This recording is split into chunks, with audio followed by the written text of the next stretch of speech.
Hi, everyone, and welcome to another episode of the mini podcast Monday Motivation brought to you by Dominate Your Day. I'm Dana Williams, and I started Monday Motivation as a space for many episodes to share inspiring ideas and thoughts for leaders in the workplace. As a former corporate leader, I know what it feels like to need a little boost of inspiration each week. So, in each episode, I'll share a topic to motivate and empower you. This month, we are talking about personal branding, and today we are going to be talking about how to prioritize well being while building your personal brand. I don't know about you, but this is the problem I'm hearing about recently in the workplace is just burnout and people's well-being are suffering. I know coming out of COVID, 7 out of 10 people were really not thriving. And according to extensive research conducted by Gallup, well-being is a multifaceted concept.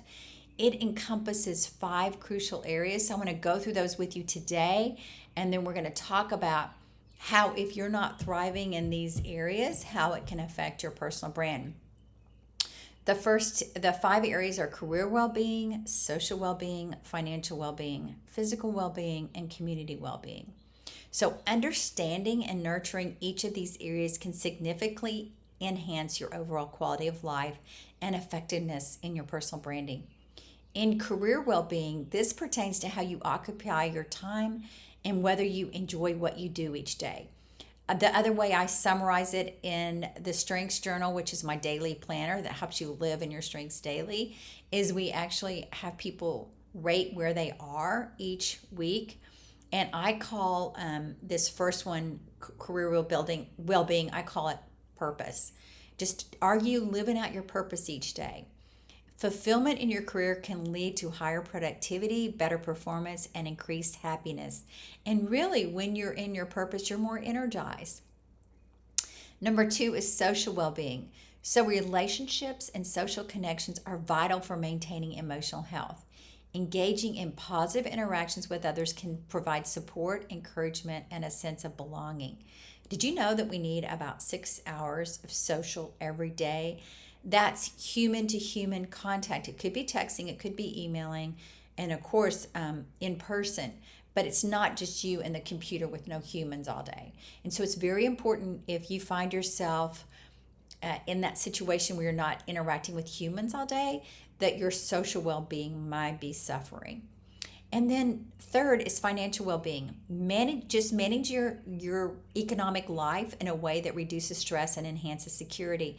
You've got enough of what you need. That's basically what it means. And good financial well-being allows you to plan for the future and enjoy your present circumstances without undue worry. And then the fourth one is physical well-being. This is just about maintaining good health through proper diet, exercise, and sleep. It's what you put in your body and what you do with your body. Physical well-being directly impacts your energy, your motivation, and your ability to tackle challenges. If you're out there trying to build your personal brand, you're not going to be able to do it effectively if you haven't been taking care of your physical well-being. And the last one is community well-being. Do you feel connected to your community, involved in its growth and prosperity? Can you provide a sense of belonging? Do you have neighbors you connect with? Are you volunteering? Engagement with your community can also open up opportunities for personal and professional development.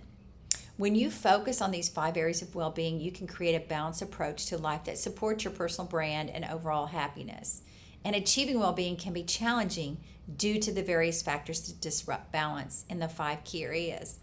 It was just this week I was going through measuring where I was in each of these, and I realized my community well-being. I was thinking about, where am I volunteering lately? I'm doing some things at my church, but what am I doing in my community as well?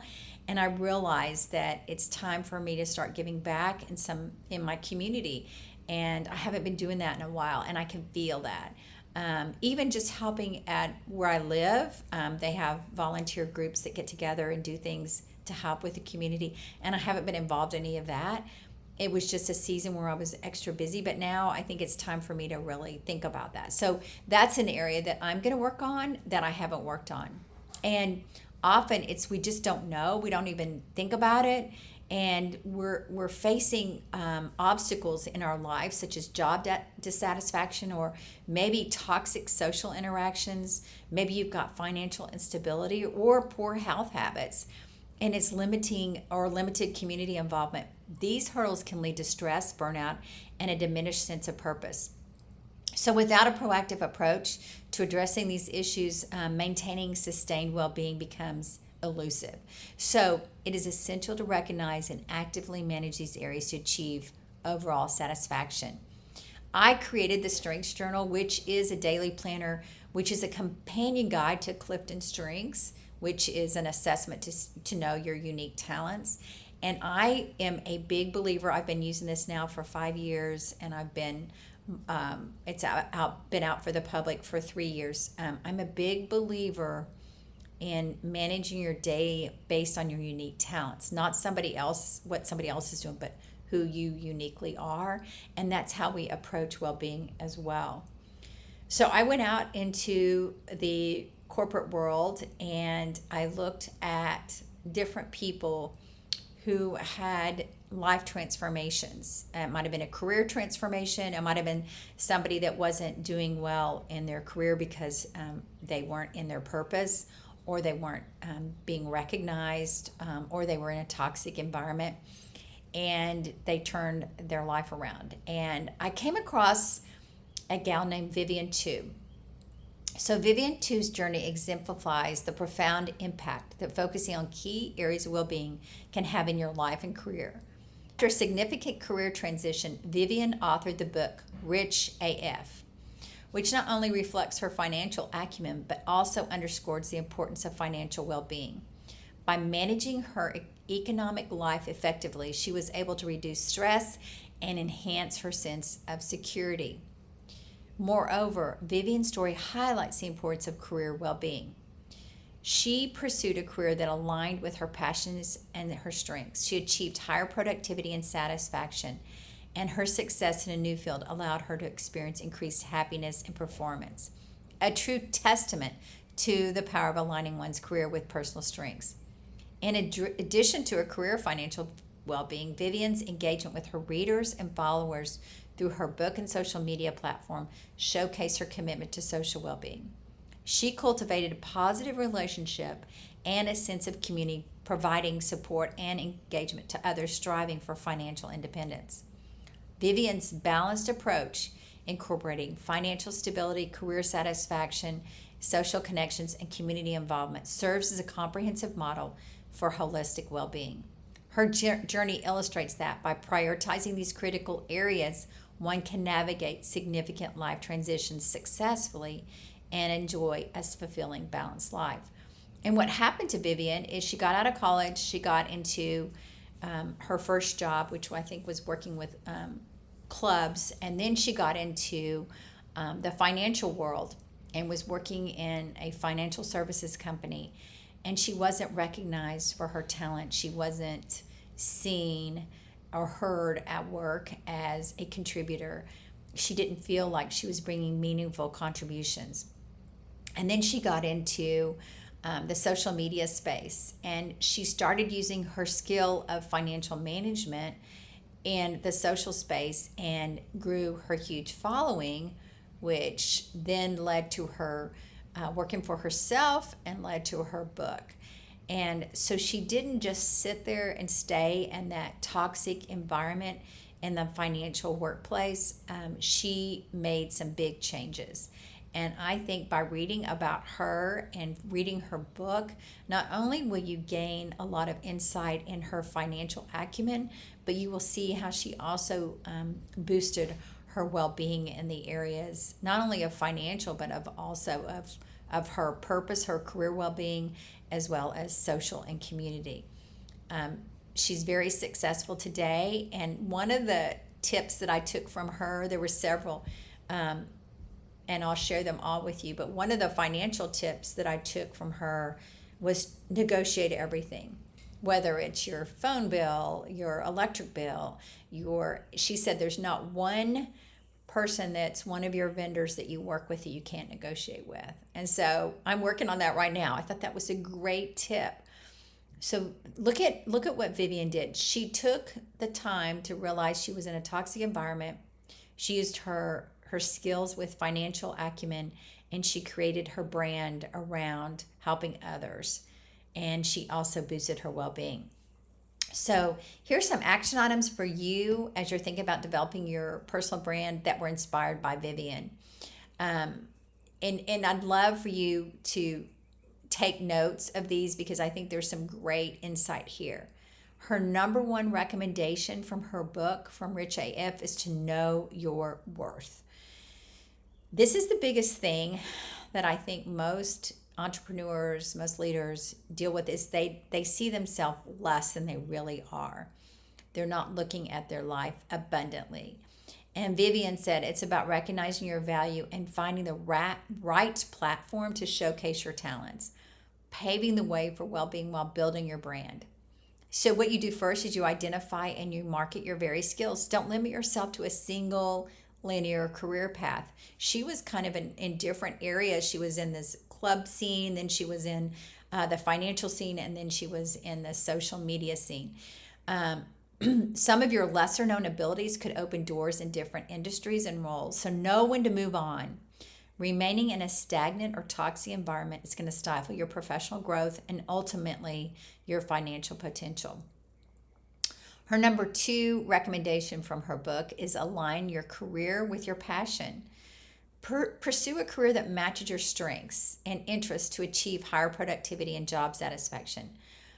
I'm very passionate about working with my clients and helping them know their strengths and live in them every day. It's one thing to take an assessment and then put it in the drawer, but it's another thing to take the assessment and say, this is what I'm good at. This is where I'm going to spend my time, because you have infinite amount of strengths in those areas. And that's why I use Clifton Strengths and have created the Strengths Journal to help people live in their strengths daily.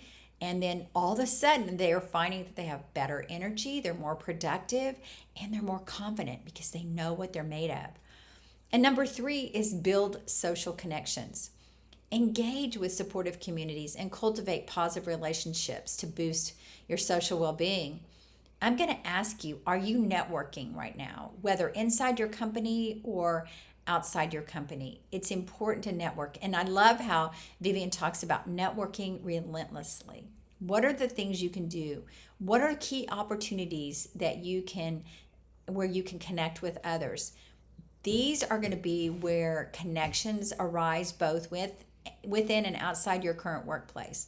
And then you want to foster those relationships because those are going to open the doors for new possibilities. And then number 4 is examine with Vivian, it's about financial management. So how do you examine your attitudes towards money? Try to identify unhelpful money myths that you've absorbed during your upbringing. I know I was raised by a father who was very limited belief in money, and he always had a negative attitude towards money. And I married a man that has abundant mindset and thinking all about there's unlimited potential. So you want to think about how do you want to shift your focus to your earning potential through professional strategic planning and evaluating whether your work environment is stifling or rewarding your growth. The emphasis should be on creating wealth and on simply exercising financial restraint. This is something else that Vivian has said that I think is very powerful. So many of us think, oh, we've got to have a budget and we've got to restrain ourselves. The emphasis is not on that as much as it is on how do we create wealth.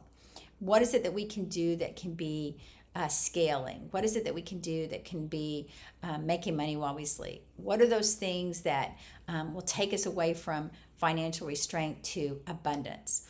So when it comes to budgeting, approach this too as a means of expressing your aspirations. When you align your spending choices with your values and goals, there's those values and goals again. Know your values. I can't emphasize that as much as I have been emphasizing this month, but it all is the cornerstone of knowing your values, knowing your strengths, and then building your personal brand around that. And then all your decisions come from that. So ultimately, the path to financial freedom requires expanding beyond your old assumptions and making thoughtful, holistic decisions to serve your own unique personal brand. So listeners, what is one thing you can do differently based on what you heard here from Vivian? I know getting the book Rich AF is going to be helpful. Reading Vivian's story is going to be helpful. And I can't wait to hear from you. You can reach out to us at dana@danawilliamsco.com. I'd love to hear what you're learning and what you're doing differently. Just one thing you want to do differently this week. But just quickly before we finish, most listeners don't yet follow the podcast. So every additional follow we get helps us to raise the profile of the podcast and bring you more episodes. So if you can do one thing for us today, please hit the follow button and get updated whenever we put new content live. But if you can do a second thing for us today, could you share this podcast with a friend? Thanks for listening and tune in next time.